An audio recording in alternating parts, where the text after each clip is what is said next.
Hello there, folks. Today I'm going to tell you a gripping tale of resilience, heartbreak, and the unbreakable bonds of family. Enjoy the story. Natalie! Natalie! Little Peter's ear-piercing shrieks echoed through the dingy halls of St. Maria's Orphanage. The 5-year-old thrashed wildly as the strange couple in cheap polyester suits wrenched him into their beat-up sedan. Peter reached out desperately for his 16-year-old sister Natalie, his tiny hands grasping at the air as fat tears rolled down his reddened cheeks. "Don't let them take me. You promised." "Give him back, you monsters!" Natalie screamed, fighting against the iron grip of Mrs. Wilson, the cruel caretaker with Soldent Careless etched into every crevice of her leathery face. The burly woman's meaty, nicotine-stained hands dug into Natalie's slender arms until they were sure to leave bruises as the girl thrashed. "Shut your trap, you little bitch!" Mrs. Wilson snarled, her rancid coffee breath hot on Natalie's face. The sour-faced woman accompanying the man slapped Peter hard across his cherubic face. "Keep howling and you'll get worse," she hissed, as a red welt instantly bloomed on his cheek. Natalie's heart shattered as the grizzled man in the ill-fitting suit finally shoved her baby brother's tiny form into the back seat and slammed the rusted door. She broke free from Mrs. Wilson's grasp for a fleeting moment, running and clinging to the rear door handle as the junker car started moving. "Peter, Peter, I'll find you, I promise. I won't stop looking," she sobbed hysterically, her feet leaving the ground as the vehicle picked up speed. The man reached his scrawny arm out the window and delivered a brutal backhand to the side of Natalie's head. Dazed, with stars clouding her vision, she lost her grip and fell away from the car, her skull cracking sickeningly against the cracked pavement. Natalie and Peter had ended up at the underfunded St. Maria's after a raging house fire claimed their parents' lives just 6 months earlier. Natalie had begged Mr. Johnson, the cold-hearted alcoholic director, to keep them together no matter what. He had promised, as long as she remained calm and obedient. Now his vile lie was laid bare. 4 long days later, the once vibrant, effervescent 16-year-old Natalie was a hollow shell of her former self. She refused all food and drink, lying unmoving in her soiled cot, her haunted eyes unable to comprehend Peter's sudden, inexplicable absence. When the staff tried to force protein shakes and nutrient sludge through her cracked, bleeding lips, Natalie simply went limp. Her empty gaze was fixed on some distant horror only she could see, her matted hair hanging lankly in her face as she zoned out. Finally, after she stopped responding to anyone or anything, the nurses pulled her up by her bony arms to strap her into a rigid chair, and she immediately went unconscious. Natalie's head lolled as she blacked out from the combined effects of dehydration, starvation, and her overwhelming depression. An ambulance rushed the comatose girl to county hospital. She remained catatonic, trapped in a waking nightmare as her skeletal body was hooked up to IVs to keep her alive against her will. Thick, syrupy nutrient fluid was pumped into her veins to bring her back from the brink.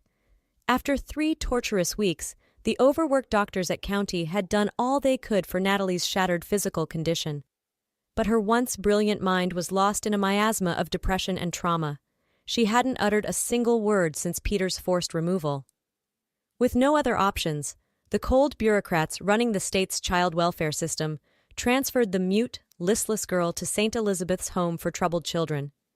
It was little more than a dumping ground for unwanted orphans, run like a makeshift insane asylum.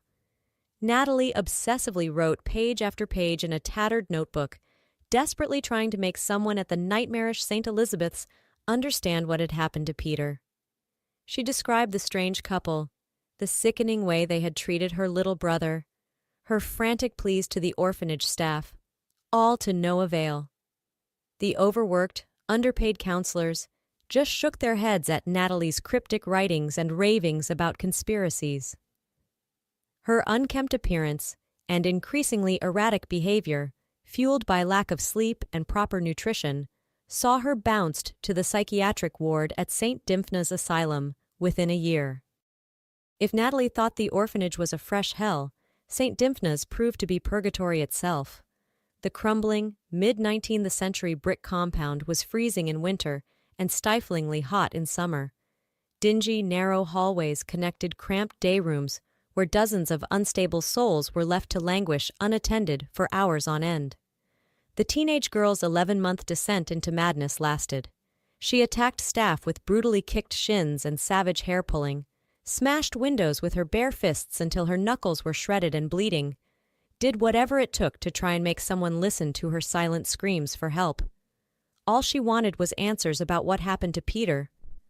The hulking male orderly's response was always the same: brutal baton strikes, injections that left her limbs feeling like lead, hours upon hours in solitary confinement. Their harsh discipline only fueled Natalie's wild-eyed mania. She existed in a perpetual state of fear and desperation. Only elderly nurse Betty, a plump, bespectacled woman with a shining aura of kindness, saw the pain buried beneath Natalie's destructive acts. The kind woman took the terrified teenage girl under her wing, teaching her coping techniques and how to properly communicate her needs through writing in a composition notebook Betty provided. For 3 long years after being released from St. Dymphna's at age 19, Natalie worked a string of menial jobs: waitressing at Greasy Spoons, clerk at seedy convenience stores, even a brief stint as a day laborer at a fish processing plant. She penned heartbreaking letters about her plight to churches, legal aid societies, anyone and everyone who would listen, hoping to find someone who could help locate Peter. Natalie bounced between shelters, flop houses, and run-down weekly motels, never staying anywhere long. She remained utterly consumed by her search for her beloved little brother, his cherubic face and infectious giggles never leaving her thoughts. At last, the Boston Legal Assistance Society took pity on the determined young woman's tragic story. After reviewing the reams of documentation she had compiled about Peter's kidnapping, they helped Natalie secure a tiny, run-down studio apartment through a housing program for disadvantaged youths. The place was basically a former broom closet with a hot plate, but it was a roof over her head. To cover the $275 monthly rent, she took a late-night janitorial job at the city's grimy downtown train station. Natalie worked from 11 p.m. to 7 a.m., mopping floors, scrubbing toilets, and emptying trash cans that always seemed to overflow with discarded food wrappers and old porno mags. For the first time in years, she had a stable home base to continue her all-consuming hunt for Peter. The dank little apartment was her sanctum, the walls covered with maps, notes, pictures, and records detailing her decade-long quest. Working the overnight hours left Natalie's days free to scour public records and government officials, follow any tenuous lead in her all-consuming quest to find her long-lost brother. 6 months into her newfound life of semi-stability, she met Roman. The charming, handsome older man, with a thick Brooklyn accent and slick pomaded hair, seemed to be the answer to her prayers. Natalie was immediately smitten by his smooth charms and promises to use his wealth and underworld connections to locate Peter if she would agree to be his wife. The desperate young woman eagerly signed the official-looking paperwork he claimed would make her his spouse and partner in his business ventures. But it was all an elaborate ruse by the silver-tongued con man. Mere days after the sham ceremony held in Roman's rundown apartment, he vanished without a trace, along with the documents that turned out to be papers transferring ownership of Natalie's humble flat over to him. She was left with nothing but a broken heart, the memory of his fervent kisses and whispered endearments, now laid bare as more lies. Natalie also owed a staggering $10,000 debt to Roman's business partners, hulking brutes who took pleasure in smacking her around when the payments were missed. Devastated by Roman's ultimate betrayal, her life and quest in ruins, Natalie spent another 2 years in and out of psychiatric care and homeless shelters. Her anguish over losing everything, combined with her inability to speak the truth about Roman's con to the authorities, only furthered her mental anguish and despair. After hitting rock bottom from the Roman fiasco, an utterly broke and hopeless Natalie was on the verge of living permanently on the streets. Her funds depleted, her self-confidence shattered. She very likely would have drunk herself into an early grave. But Betty, now retired from St. Dymphna's, but still Natalie's dearest friend and advocate, helped secure her a janitorial job at the downtown City Limits diner.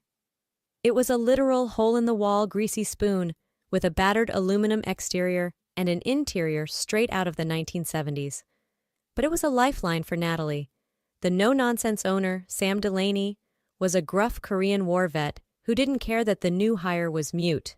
After reviewing Betty's recommendation letter detailing Natalie's troubled past, Sam figured if she was willing to work hard for an honest buck, that's all that mattered. He had one strict rule that employees could take home any excess food from the kitchen at the end of each shift, a policy that may have saved Natalie's life. Working from 10 p.m. to 6 a.m., she would make her way through the diner, mopping up spilled milkshakes and wiping down sticky tabletops. Natalie would gratefully take home whatever unsold burgers, fries, pancakes, or slices of stale pie were left over each night. It was sustenance, at least, as she tried to rebuild her life. For 2 years, she found a simple routine of mopping floors, with her days spent writing letters, never abandoning her mission to find Peter.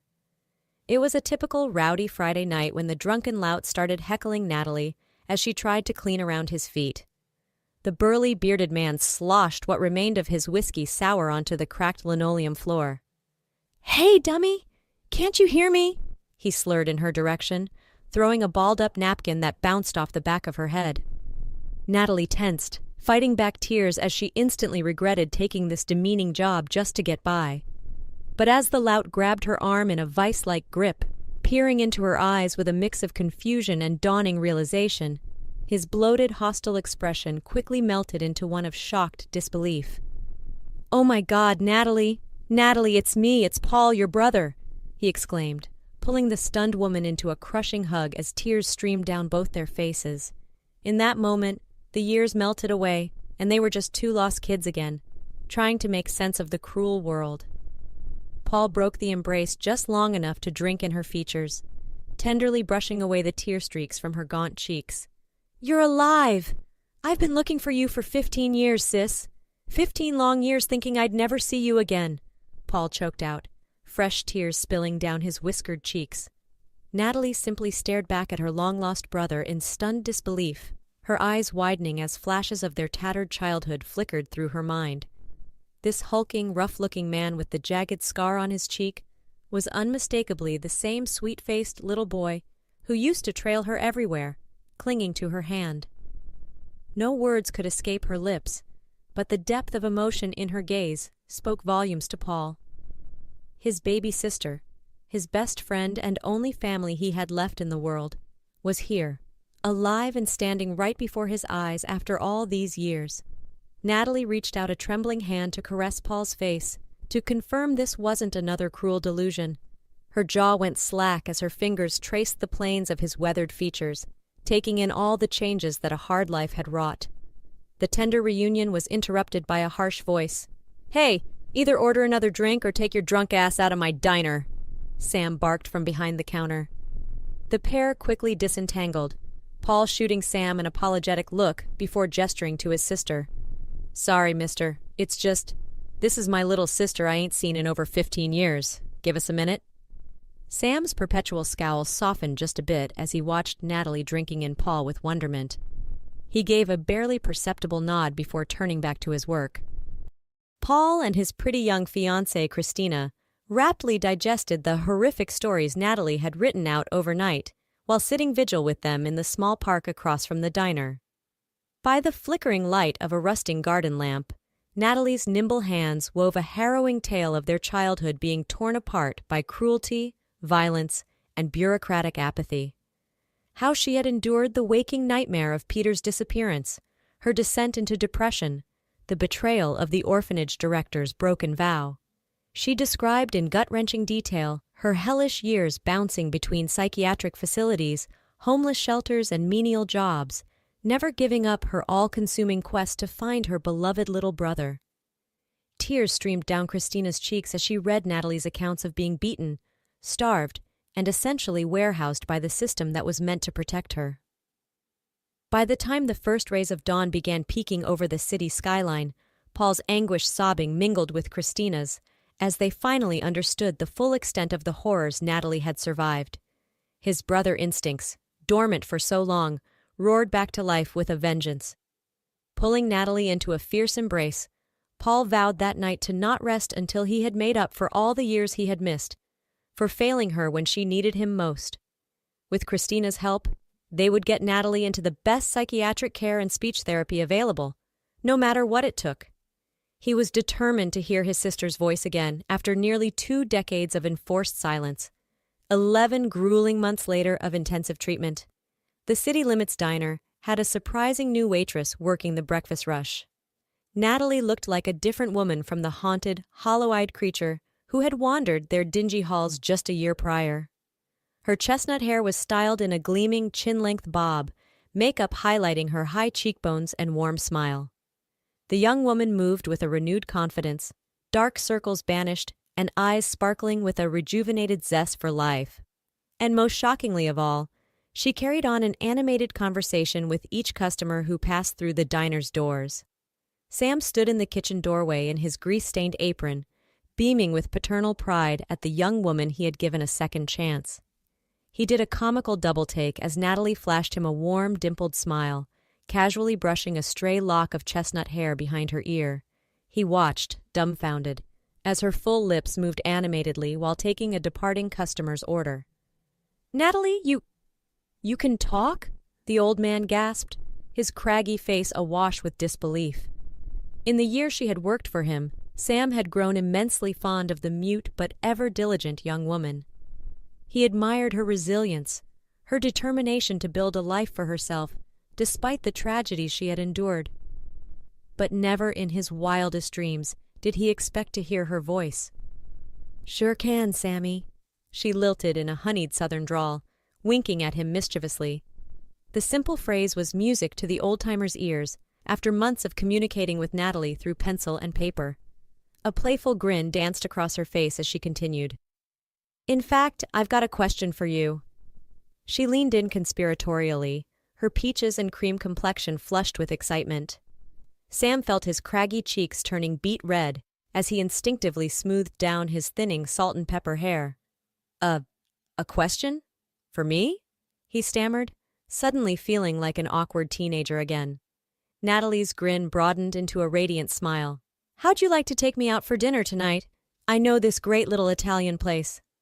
From the corner booth where he had been watching the tender exchange, Paul grinned from ear to ear as his sister flashed a saucy wink in his direction.